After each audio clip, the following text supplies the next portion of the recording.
आज हम पढ़ेंगे प्रोनाउन।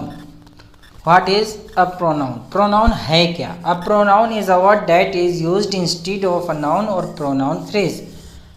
नाउन फ्रेज के प्रोनाउन वो है जो नाउन या नाउन फ्रेज की जगह इस्तेमाल हो। Pronoun refer to either a noun that has already been mentioned or to a noun that does not need to be named specifically।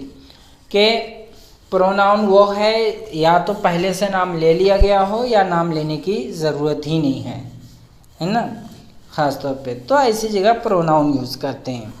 जैसे Khalid is eating and he is taking tea, तो ही से भी मुराद खालिद है। The most common pronoun are the personal pronoun। Personal pronoun, तो pronoun तो बहुत से हैं जिसमें सबसे अहम और मोस्ट यूज जो होता है